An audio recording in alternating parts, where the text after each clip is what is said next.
This is the Tongbigby Tales podcast. I'm your host, Shannon Evans, and I write about a small town called Columbus in Northeast Mississippi. In today's episode, we're going to talk about Burns Bottom and Frog Bottom at the bottom of Factory Hill. Burns Bottom and Frog Bottom are one of the oldest historic neighborhoods in Columbus. Burns Bottom is what we'll call it in today's episode, is at the bottom of Factory Hill in an area of land that runs between 1st Street North and 2nd Avenue North and between 4th Avenue and 4th Street North. The area was designated on the National Register of Historic Places, is no longer a neighborhood. Once rich with homes and a vibrant Black community that lived here, now it is the site of the farmers market and a large soccer complex and park. The streets that once held cottages, dog trots, shotgun shacks, and antebellum homes are now bulldozed, weed and debris-covered dumping grounds, allegedly awaiting a developer to build condominiums and homes that start at $250,000. In other words, increasing the tax base of downtown Columbus after dismantling a poor, working-class, predominantly Black community in the name of urban revitalization, gentrification, and mansionization. The once historic community was completely displaced and erased with no possibility of remaining on their old home neighborhood once the new structures are built, if and when they're built.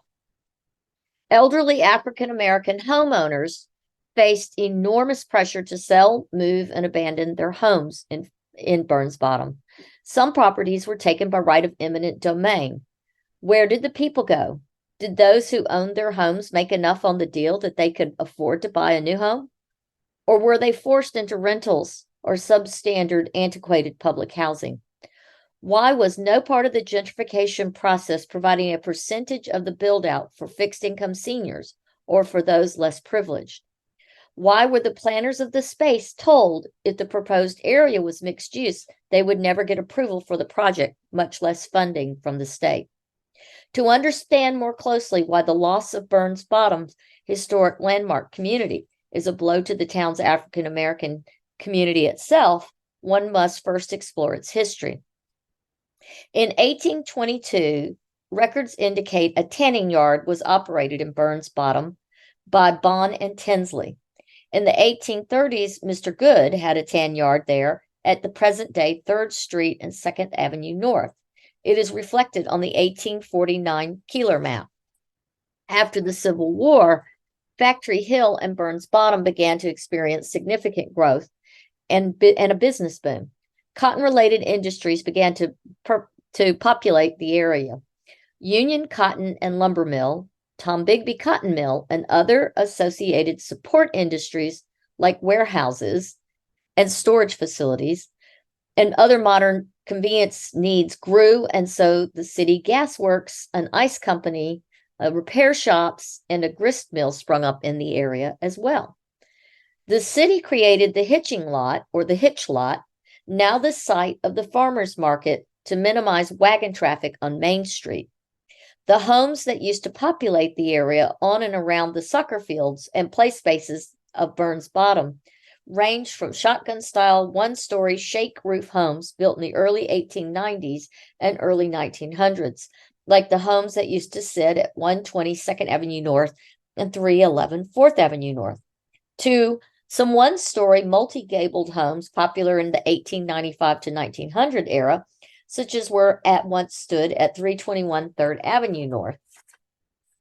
Former 1950s structures of that area included the Charity Missionary Baptist Church, which is still standing for now. However, the rest of the homes on 5th Avenue North and beyond are all gone. 10 homes, all built in 1900 to 1905 and one in 1930. Of those homes on that road in front of Charity Missionary Baptist Church, not a trace remains of the homes or the people who live there. The same is true for the antebellum homes on 3rd Street, destroyed and mowed down by progressives and at least 2 members of the Columbus Visitors Bureau, an organization at that time that hosted our tour of historic antebellum homes. One of those two people was the treasurer of the CVB, Mark Castleberry, and one was the director, Nancy Carpenter.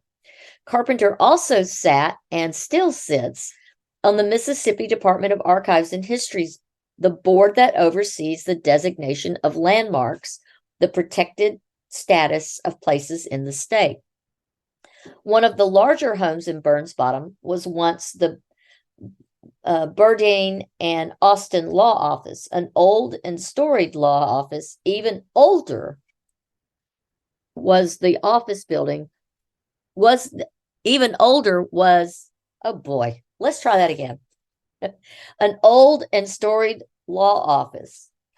That office was located in a cinder block and wood frame building at 224 3rd Street North, right across the street from the northeast corner of the hitch lot.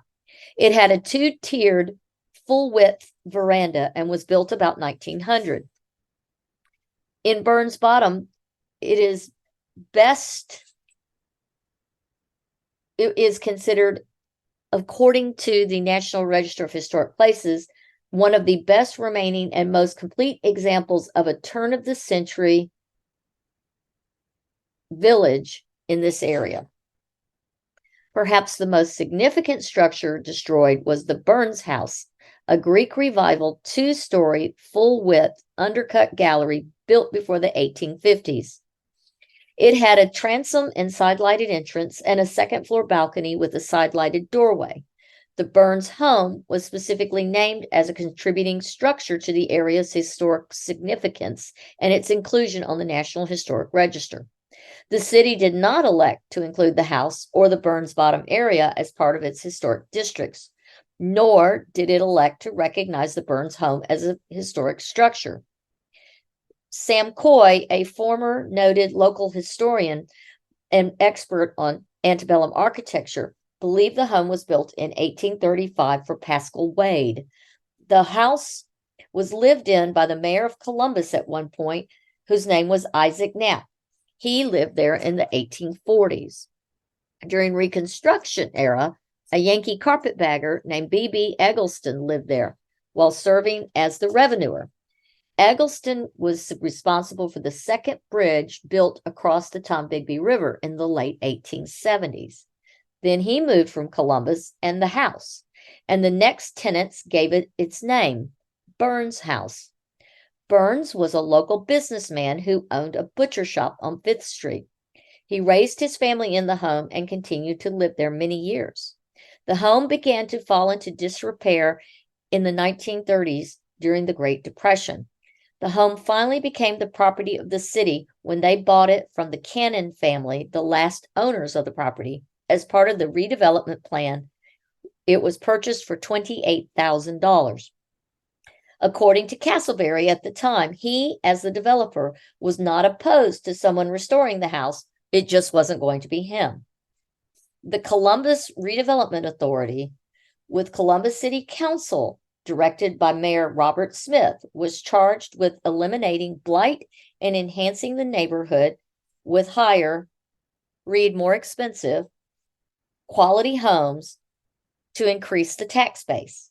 At the root of the demolition and redevelopment of the area was the belief that removing the derelict and mostly rundown homes and churches would create badly needed building sites within the city. There is very little available property in the city for building new construction, and the potential was there to create a more expensive tax zone in the city to help infuse the city coffers. The planned townhomes for this community would start at $240,000, a price too high for most families in this community. When asked if there would be any more modest homes, the answer was a resounding no. The CRA stated they would never get funding or city approval for such a project of mixed-use homes. So what happened to the people whose homes were sacrificed for this gentrification project? As mentioned before, they were rehomed. They were allegedly given better places to live of equal or better value. Where is that exactly? Well, many were moved into government housing, aka the projects. Most government housing in Columbus is from the last urbanization / gentrification, rehoming, and were built in the 1960s and early 1970s. 68 privately owned lots were either bought at a vastly underrated price in Burns Bottom or taken by right of eminent domain. 28 vacant lots and 40 residencies. In March of 2015, CRA Board President John Acker stated the 5-block project would start in approximately late 2016 or early 2017. It is now 2023, and the land sits untouched. The houses were burned and plowed under. The lots littered with remnants of people's homes and memories. Now the land is littered with broken bricks, old bits of charred roofing tile, and crushed cinder blocks. The kudzu and morning glory is taking over the detritus of the former homes. The land is unmowed because the debris breaks the blades of mowing decks of the tractors needed to knock down the weeds. So why did a complete historic neighborhood get leveled despite being on the National Register of Historic Places? Why were none of the structures from the 1830s or the 1880s and 90s saved? Could they have been living history sites or even historical office space in the park? Could they have been moved and preserved, especially the Burns home? Well, several reasons. It was stated that the property was all slated for destruction with the rest of the buildings. The city had never designated Burns Bottom and the Burns house among them as part of the historic district, nor did the city recognize the Burns house as a historic structure. Not ever. The city planned to ignore all the laws related to historic property and public ownership and just demolish the buildings anyways. Ken Papool, a preservation officer with Mississippi Department of Archives and History, had to follow certain rules, said that the city had to follow certain rules before they could tear down the Burns house. The Burns house had to be considered for Mississippi landmark designation first, and that required a site survey. Developer Castleberry told the Dispatch, the local paper, he was open to someone restoring the house and removing it. Don't forget that piece of his early history with this project prior to his leaving the project. In April of 2018, Burns house's destruction was put on hold so Mississippi Landmark Survey study could be conducted. A local resident and noted local history buff of some of the elder homes in this town at one point offered to buy the home and restore it. City Attorney Jeff Turnage was concerned that the restoration would start in place and then run out of funding and then become yet a blighted building in the midst of the fancy new buildings. Once again, oh, those shimmering blighted turds floating in their soon-to-be silver punch bowl of the city of Columbus. The landmark status process began and dragged on into March of 2019. An ad was run in the Dispatch, starting a 30-day public comment period. Then, on April 11th, the MDAH Board took the feedback from the public into consideration on granting landmark status. Nancy Carpenter of the CVB sat on that board. The surveyors deemed the house worth preserving. Public comment was pro-preservation. The MDAH board, with Carpenter present, voted. The home was not made a landmark and was destroyed in 30 days or so. Why did Carpenter not fight for landmark status? Why were Carpenter and Castleberry both involved with the Columbus Redevelopment Authority? Did their working relationship at the CVB influence her vote to destroy the house with the MDAH? Did she recuse herself at the MDAH vote? Why is there no public record of her vote? Why would a house on the National Historic Register and an 1830s house the MDAH's own surveyor said was worthy of landmark status denied protection? Did Carpenter bother to try and save it? Why or why not? I find it interesting that yet again, Nancy Carpenter and Mark Castleberry, both board members of the CVB, an organization closely tied to historic preservation in Columbus, are not found on record truly advocating for protection of this home, much less lamenting its loss or the loss of 30 other historic properties in Burns Bottom. Why? Castleberry's position is obvious. As a developer, his money comes from a new completed project. But what was in it for Carpenter? Was there potential financial gain for voting? How Castleberry needed the vote to go? We may perhaps never know because she's never forthcoming or transparent. She's always self-serving and self-promoting. So what was in it for her? Please join me for our next episode of the Tom Bigby Tales podcast. And remember to like, subscribe, and share. I'm Shannon Evans, and this is the Tom Bigby Tales podcast.